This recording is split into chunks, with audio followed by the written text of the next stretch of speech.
مرجھایا کہ زندگی میں ایک بھی خواہش کی تھی حضرت سیدہ کائنات علی اس کو بھی پورا نہ کر سکا.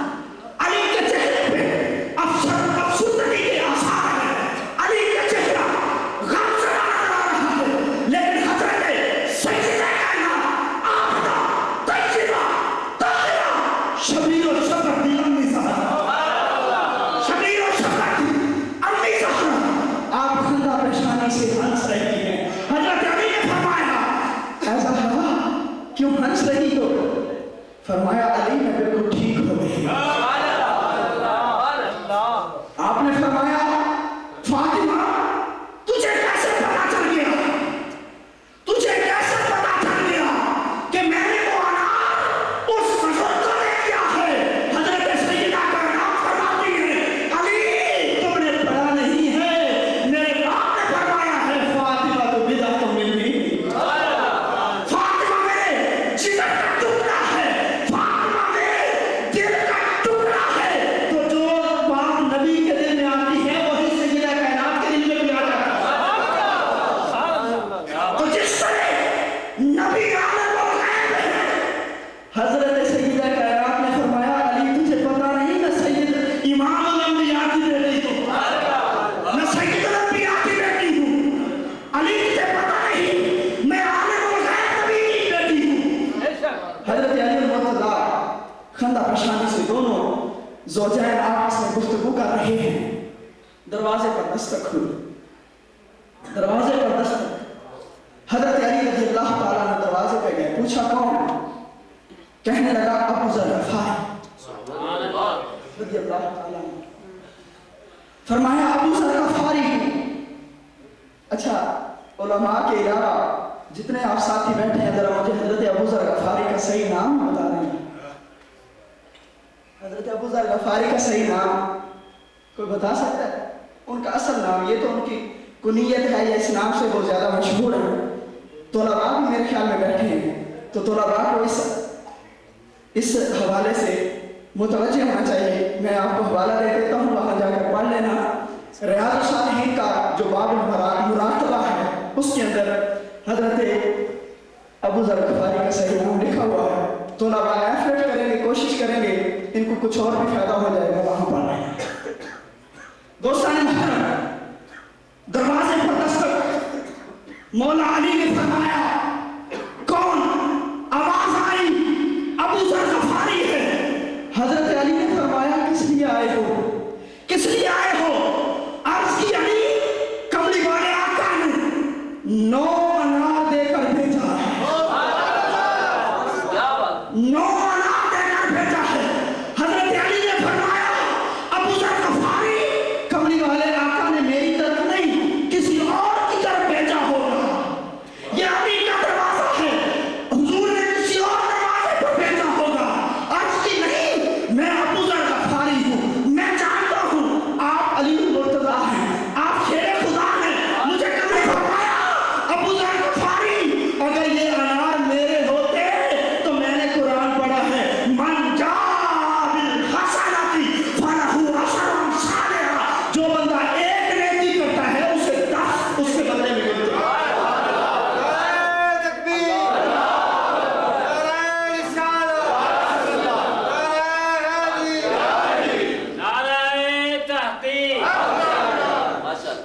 جو ایک نیکی کرتا ہے اس کو کون کہہ رہا ہے؟ قرآن. القرآن مع علی وعلی مع القرآن. علی ان کا نہیں جن کو قرآن آتا نہیں ہے، علی وہی ہے جو نیزے پر چڑھ کر قرآن کی تلاوت. حضرت علی نے فرمایا اے ابو ذر غفاری میرے نہیں ہو سکتے، اگر میرے ہوتے تو یہ 10 ہونے تھے. جیب سے ایک اور انار نکالا. عرض کی علی آپ کے علم کو مان گیا ہوں، ابو ذر غفاری آپ کے علم کو مان گیا ہے. علی ابو ذر اعتراف کرتا ہے کہ واقعی حضور نے جو فرمایا تھا انا مدینہ العلم والی جنبہ. دوستان محترم حضور نے کن کو بلایا جی؟ کن کو بلایا؟ بولیے نا حضرت سمجھ آ رہی ہے میری بات؟ بالکل صحیح سمجھ آ رہی ہے.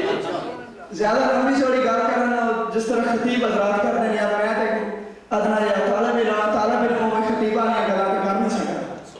مہربانی ہے تسی سن رہے ہو. حضور نے جب ان دو صحابہ کو بلایا تو حضور نے ان سے رائے طلب کی کہ تمہاری کیا رائے ہے. حضرت علی رضی اللہ تعالیٰ کو آپ نے فرمایا کہ یا رسول اللہ صلی اللہ تعالیٰ علیہ وسلم اگر آپ کی نعلین اقدس پر تھوڑی سی نجاست ہوتی ہے تو خدا کو یہ گوارا نہیں. اگر تھوڑی سی نجاست آپ کے نعلین پر تو خدا کو یہ گوارا نہیں ہے. فوراً جبریل کو بھیج دیا, جبریل میرے محبوب کو کہہ دو ان نعلین کو اتار دو, ان نعلین کو اتار دو. تو میرا تو دل یہ کہتا ہے, حضرت علی فرمانے لگے میرا دل یہ کہتا ہے اگر ایسا کردار ہوتا حضرت سیدہ عائشہ کا تو آپ کی ازواج مطہرات میں آپ کبھی بھی شامل نہ ہوتے. سبحان اللہ سبحان اللہ ماشاء اللہ. میری بات سمجھ آ رہی ہے؟ برات حضرت عائشہ کے بارے میں عرض کر رہا ہوں.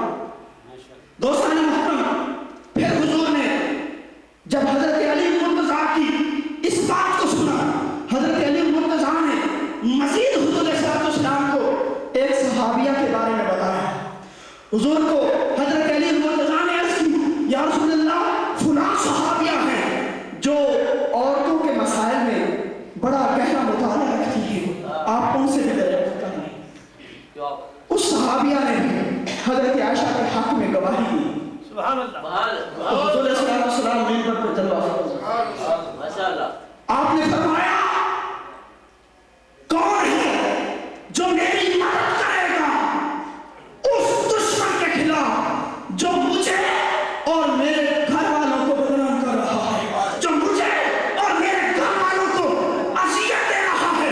حضرت سعد بن معاذ رضی اللہ تعالیٰ عنہ, میں حضرت سعد بن عبادہ کی نہیں, حضرت سعد بن معاذ کی بات, یہ دو صحابی ہیں نا جی, حضرت سعد بن عبادہ اور ہیں حضرت سعد بن معاذ رضی اللہ تعالیٰ عنہ. اور میں حضرت سعد بن معاذ کی بات کر رہا ہوں.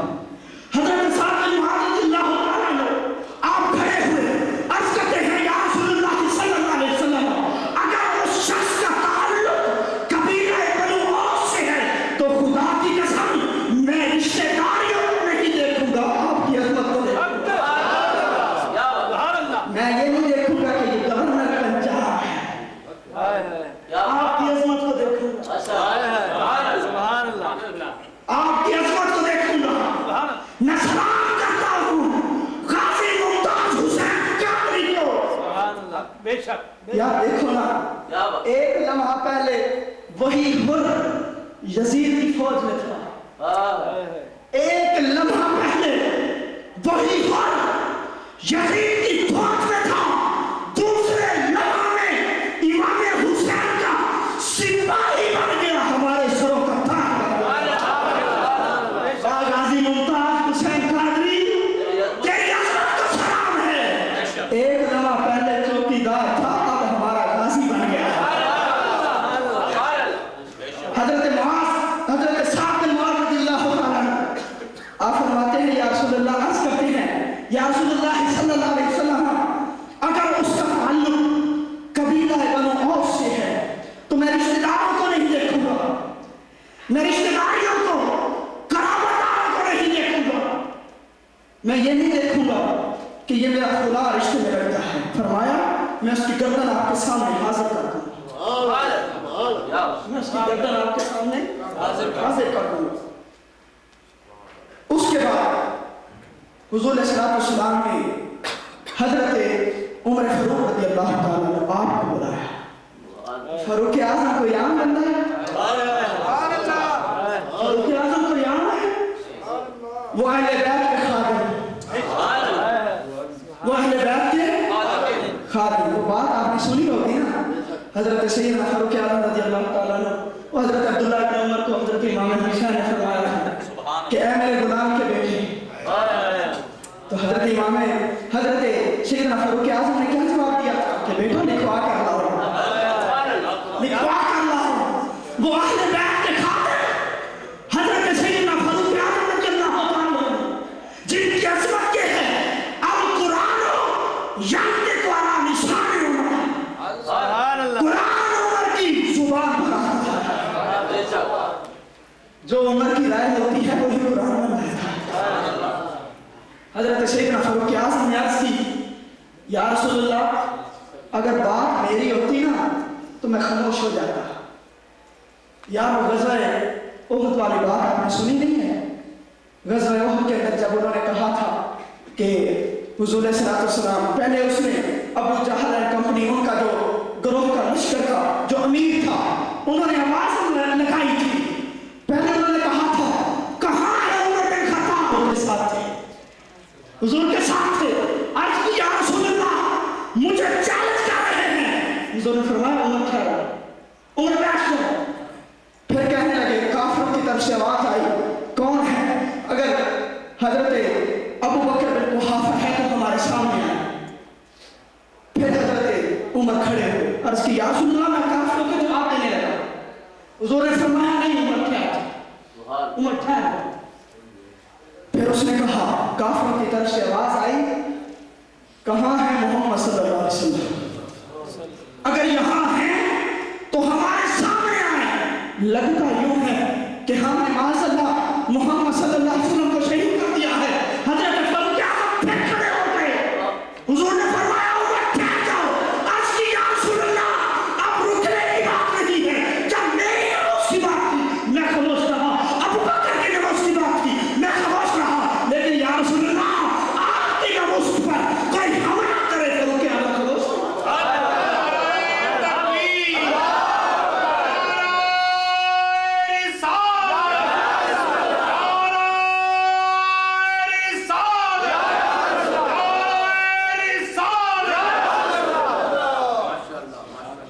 وہ حضرت سیدنا فاروق اعظم رضی اللہ عنہ عرض کرتے ہیں یا رسول اللہ صلی اللہ علیہ وسلم آپ مجھے حکم کریں جو شخص آپ کو تکلیف دیتا ہے فاروق اعظم کے رب کی قسم ہے ابھی فاروق اعظم اس کی گردن اتار کر آپ کے سامنے رکھ دیتا ہے۔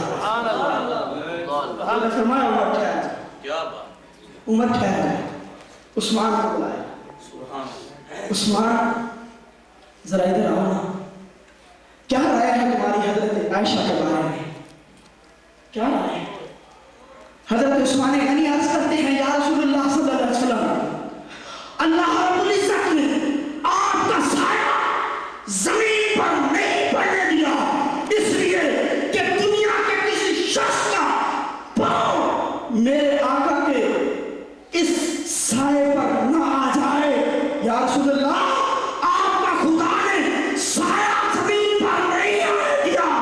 کہیں بے ادبی نہ ہو جائے، یا رسول اللہ جو آپ کا فراش بنے کون یہ جرات کر سکتا ہے حضرت عائشہ کے بارے میں، کون جرات کر سکتا ہے حضرت سیدہ عائشہ کے بارے میں؟ اللہ نے فرمایا عثمان تم ہی ٹھہر۔ بڑا جناب صحابہ کرام کو ابال آ رہا تھا، جب صحیح پکے سچے مسلمان تھے بڑا ابال آ رہا تھا کہ یا رسول اللہ ہمیں حکم دے منافقان انہیں ختم کر دیں گے، منافقان انہیں ختم کر دیں گے۔ حضور نے فرمایا نہیں، ٹھہرو، رکو رکو، اے عمر تو بولے گا، اے علی تو بولے گا، اے سعد بن معاذ اگر تو بولے گا، اے عثمان اگر تو بولے گا، حدیث موقوف بنے گی۔ اگر تم بولو گے، علماء بیٹھے ہیں حدیث موقوف کی تعریف ان سے سنیں، عمر تو بولے گا، عثمان اگر تو بولے گا، علی اگر تو بولے گا، سعد بن معاذ اگر تم بولو گے تو یہ حدیث موقوف بنے گی، اگر میں بولوں گا تو حدیث مرفوع بنے گی۔ قربان کریں، یہاں ایک بات کرنا چاہتا ہوں، سبحان اللہ حضرت مریم پر بہتان لگا، حضرت مریم پر بہتان لگا تو اللہ نے طاقت دی حضرت عیسیٰ ابن مریم کو کہ مہد کے اندر گھوڑے کے اندر حضرت عیسیٰ ابن مریم نے کلام کیا، لوگوں کو فرمایا انی عبد اللہ، میں اللہ کا بندہ ہوں، میں اللہ کا بندہ ہوں، میری ماں پر بہتان مت لگا، میں اللہ کا رسول ہوں، میں اللہ کی نشانی ہوں۔ کون بول رہے ہیں حضرت؟ اچھا اگر مقدمہ چلے گی چیف جسٹس افتخار چودھری کا تو لڑتا کون ہے جناب؟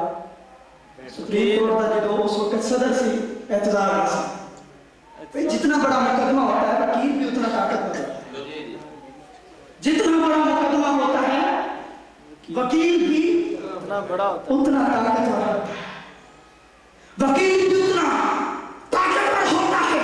مسلمان بھائی میری بات کو اپنے پلوں میں باندھ لینا، غور سے سن، اگر بہتان لگے حضرت مریم پر تو گواہی دے رہے ہیں حضرت عیسیٰ ابن مریم۔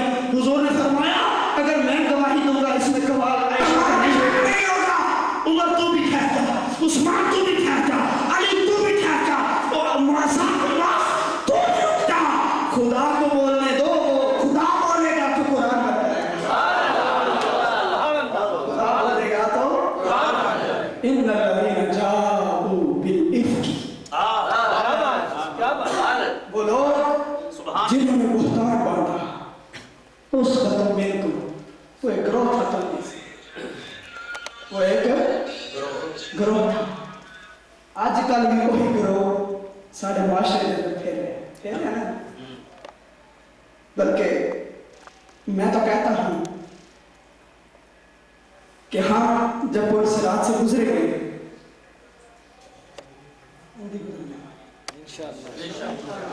بس آنکھ جھپکیں گے تو کہ چمڑے والا آکے تو ہم موجود ہیں۔ مجھے کسی نے کہا مولوی صاحب بال سے زیادہ بریک، بولتے بھی اسی طرح بال سے زیادہ بریک، تلوار سے زیادہ، کیسے گزریں گے جی آپ پلک جھپکنے گے؟ میں نے کہا ہم نے کوئی بستر کا بوجھ نہیں چکیا، ہم نے کوئی بستروں کا بوجھ نہیں اٹھایا ہوا، ہم نے اپنے سینے میں کملی والے کی محبت کو بسایا ہوا۔ نعرہ تکبیر، نعرہ رسالت، نعرہ رسالت، نعرہ مولوی بدلا نہ وہ بدلے جو سٹیج کی زینت تھی، مولوی اس کو دیکھتا رہا، وہ اس کو دیکھتے رہے، وہ بھی نہ بدلی، وہ بھی نہ بدلی، اسی طرح وہی نسوار کیسے مسجد اتلے جڑی مسجد چ رہ جانا چیک کیتے کرو رکا اتنے نسوار آیا سوچ نہ وہ بدلی نہ یہ بدلے، لیکن خواجہ معین الدین چشتی کی دو آنکھیں کتنی آنکھیں اٹھیں؟ دو آنکھیں۔ اگر خواجہ معین الدین چشتی کی دو آنکھیں اٹھتی ہیں تو لاکھوں ہندو مسلمان ہو جاتے ہیں، تو کملی والے آقا کی آنکھیں اٹھیں تو پل سے آج سے کیوں لگا؟ گزر جائیں گے سنی، گزر جائیں گے سنی، محبت علی بیت کے صدقے گزر جائیں گے سنی، محبت علی کے صدقے گزر جائیں گے سنی، محبت عثمان کے صدقے گزر جائیں گے سنی، محبت فاروق کے صدقے گزر جائیں گے سنی، محبت صدیق کے صدقے گزر جائیں گے سنی، کملی والے آقا کے نارائن کے صدقے۔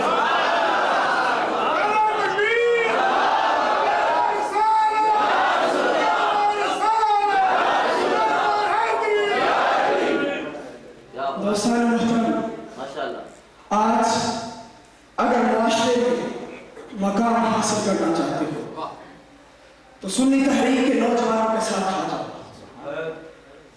ہم جب شیخ پورہ کے اندر سنی تحریک کا الحمدللہ کام کیا کرتے تھے خدا پاک کی قسم ہے میں چار پھیر لگے ہیں ایویں نہیں تو بول چار خیر بڑیاں بڑیاں داڑیاں آنے میں چھوٹا ہے ایسے ہی حالے بھی چھوٹا ہی فرلی جوڑی تو اٹھا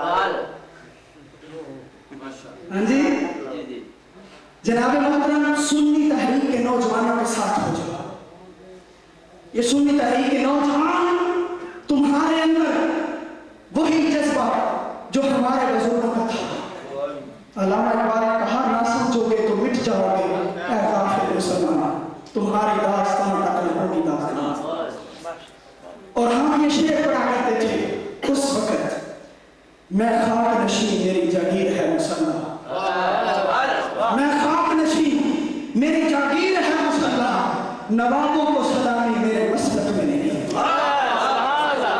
حقیقت بات ہے ہم طالب علم تھے اس وقت کا ڈیپیو ایم نے وہ سارے ہمارے پاس آتے تھے ہم طالب علم تھے طالب علموں تمہارے لیے یہ پیغام ہے کہ سنی تحریک کے ان نوجوانوں کے ساتھ مل جاؤ گے پھر پڑھو گے تم بھی میں خاک نشین میری جاگیر ہے نوابوں کو سلامی میرے مسلک میں نہیں اصل سے رس گئی ہے بلندی ہماری فطرت میں ہمیں ٹوٹنا آتا ہے اور جھکنا آتا ہے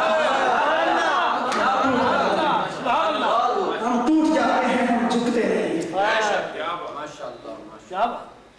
دوستان محترم محمد صلی اللہ علیہ وسلم کے غلام بن جاؤ ان غلاموں کے ساتھ ہو جاؤ جو آقا کی محبت کا پرچار کرتے کہ محمد سے وفات ہونے تو ہم تیرے ہیں کہ محمد سے وفات ہونے تو ہم تیرے ہیں یہ جہاں چیز ہے کہ اللہ کرم بھی تیرے اور کسی نے کہا تجھے آواز سے اپنی نسبت ہو نہیں سکتی میں نوجوانوں کو ایک پیغام دے رہا ہوں تقریب میری خط نہیں یہ صرف پیغام ہے تجھے آواز سے اپنی نسبت ہو نہیں سکتی کہ گفتار و کردار میں جو ثابت ہو اس میں یاد کمال کی ہم نے جو آواز میں رسوائی تھی ہمارے بزرگ کیا کیا کرتے رہے اور آج ہم کیا کرتے ہیں گواہ دی ہم نے جو آواز میں رسوائی تھی سوریا سے زمین کے آسمان ہمیں دینا یہ دیوبندیت ہمارے سامنے کچھ نہیں یہ شیعت ہمارے سامنے کچھ نہیں ہے یہ راست و خاصی ہمارے سامنے گاجر اور مولی کی طرح چلتے نظر آئیں گے لیکن اس کے لیے ضروری ہے کہ تمہیں بھی مہر مشتاق ہونا اس کے لیے ضروری ہے مفتیان پاکستان کی سوچ کو لے کر تمہیں چلنا ہوگا اس کے لیے ضروری ہے مولانا اکرم رضوی کی سوچ کو لے کر چلنا ہوگا اس کے لیے ضروری ہے کہ مولانا سلیم قادری کی سوچ کو لے کر چلنا ہوگا اس کے لیے ضروری ہے عباس قادری شہید کی سوچ کو لے کر چلنا ہوگا سنی تحریک کے نوجوانوں کے ساتھ تو انشاءاللہ اللہ رب العزت دنیا اور آخرت میں حضور صلی اللہ علیہ وسلم کی محبت کے لیے اکٹھے ہو انشاءاللہ جب سارے سنی اکٹھے ہو جاتے ہیں جب سارے اکٹھے ہو جائیں گے تو پھر بڑی بڑی موجوں کو بھی بہانا چاہیں گے پھر چاند دیکھ کے کچھ زیادہ نہیں ہے تو تھوڑے گئے ہیں جنگ میں نے نام نہیں کرنی ہے وہ حقیقت کی فقارت حل میں مزید کوئی اور بھی ہے جڑا رہ گیا وہ بھی ہے فقارت حل میں مزید جہنم کیا کہے گی بھائی کوئی اور بھی ہے وہ بھی آ جائے انہوں نے جہنم میں جانا ہم نے جنت میں جانا اسی لیے میرا پیغام ہے سنی تحریک کے نوجوانوں کے ساتھ مل جاؤ اللہ رب العزت کی بارگاہ میں دعا ہے کہ اللہ تعالیٰ میری اور آپ کی حاضری حضرت سیدہ عائشہ صدیقہ رضی اللہ تعالیٰ عنہا کی بارگاہ میں جو نذرانہ عقیدت پیش کیا اللہ رب العزت مجھے میری اور آپ کی حاضری کا قبول منظور فرمائے آمین و مالک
اللهم صل على سيدنا مولانا محمد النبي الحبيب على القدر العظيم الجاه وعلى اله وصحبه صلاه وسلام عليك يا سيدي يا سيدي يا ربي يا عرشي يا مطلبي يا رسول يا رسول الله يا رسول الله يا يا حبيب الله اسمع قالنا انني في بحر هم مغرق خذ يدي سهلنا اشكالنا يا رسول الله ينظر حالنا رحمت کن نظر برا نظارم یا رسول اللہ غریب بے نوائم خاک سارت یا رسول اللہ محبت غیر کی دل سے نکالو یا رسول اللہ ہمیں اپنا ہی دیوانہ بنا لو یا رسول اللہ سنہری جانیاں ہو آپ ہو رحم سے ناسی ہو ملے سینے سے سینہ جانے جانا یا رسول اللہ ہمیں ہریان امت کے تلے قدموں میں موت آئے سلامت لے کے جائیں دین و ایمان یا رسول اللہ یا رب محمد ہماری تقدیر جگا دے صحرائے مدینہ ہمیں آنکھوں سے دکھا دے روتے ہوئے جس دم ہم در یار کو پہنچے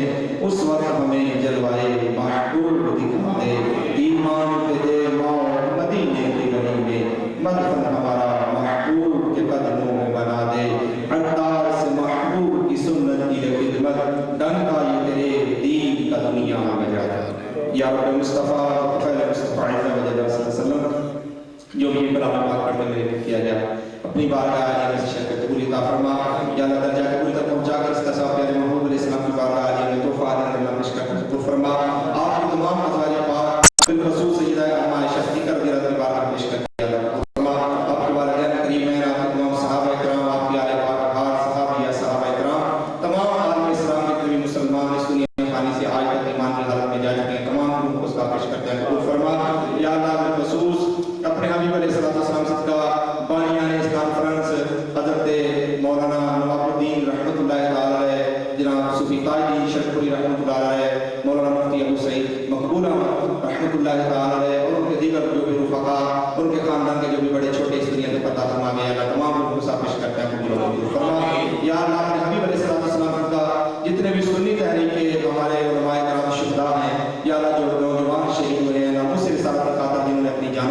پیش کیے، یا اللہ کی بارگاہ میں اس کا ساتھ پیش کرتے ہیں قبول فرما، اس کے صدقے یا اللہ کے درجات کو بلند فرما، اور جو ہمارے اس وقت نوجوان اس عمل کے اندر یا اللہ اس کام کے اندر برسے پیکار ہیں اور مسئلے کے حق اہل سنت کی خدمت کے لیے یا اللہ ہر میدان کے اندر کفار کے سامنے، منافقین کے سامنے اور مستحقان رسول کے سامنے یا اللہ وہ سیسا پھیلائی ہوئی دیوار بنے کھڑے ہیں، ان کی یا اللہ مدد و نصرت فرما، ان کے استقامت نصیب فرما، انہیں ہمت عطا فرما، اور ہم سب کو مل کے دست بازو بننے کی توفیق عطا فرما۔